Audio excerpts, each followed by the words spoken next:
ஓம் குருப்யோ நமः. குரு பிரம்மா குரு விஷ்ணு குரு தேவோ மகேஸ்வரः குரு சாட்சாத் பரபிரம்மம் தஸ்மை ஸ்ரீ குருவே நமः. அன்பார்ந்த வலம்புரி யூடியூப் சேனல் நேயர்களுக்கு வணக்கம்.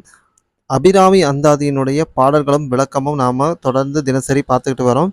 அந்த வகையில் இன்னைக்கு நாம பார்க்க போகிறது 4வது பாடலும் அதற்குண்டான விளக்கத்தை தான் பார்க்க போகிறோம். வாங்க வீடியோக்குள்ளே போகலாம். இன்றைக்கு நாம 4வது பாடல்களை பார்க்க போகிறோம். அதாவது உயர் பதவிகளை அடைய ஒரு பதிகம். மனிதரும் தேவரும் மாயா முனிவரும் வந்து சென்னி குனிதரும் சேவடி கோமளமே கொன்றைவார் சடைமேல் புனிதரும் திங்களும் பாம்பும் பகிரதியும் படைத்த புனிதரும் நீயும் என்புந்தி எந்நாளும் பொருந்துதுவே. அதாவது உயர் பதவிகளை அடைய சிலருக்கு அலுவலகத்தில் பதவி அடையணும்னு ஆசை இருக்கும். நிறைய பேருக்கு உயர் பதவிகளை அடையணும்னு ஆசை இருக்கிறவங்க இந்த பதிகத்தை மனமுருகி பிரார்த்தனை செய்தால், தொடர்ந்து நாம் பாராயணம் செய்தால் நல்ல பலன்களை அடைய முடியும் என்று அபிராமி பட்டர் அவர்கள் நமக்கு அருளியிருக்கிறார்.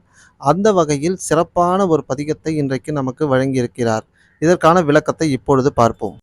மனிதர் தேவர் பெரும் தவமுனிவர் முதலியோர் தலைவணந்து வணங்கும் அழகிய சிவந்த பாதங்களை உடைய கோமல வள்ளியே, தன்னுடைய நீண்ட ஜடாமுடியில் கொன்றையும் குளிர்ச்சி தரும் இளம் சந்திரனையும் அரவையும் அதாவது பாம்பையும் கங்கையையும் கொண்டு விளங்குகின்ற புனிதரான சிவபெருமானும் நீயும் இடையராது என் மனதிலே ஆட்சி அருள வேண்டும் என்று இந்த பதிகத்தை அவர் முடித்திருக்கிறார்.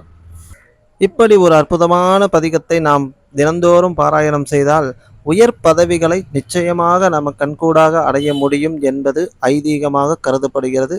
எனவே இப்பதிகத்தை தொடர்ந்து வாசிப்போம்.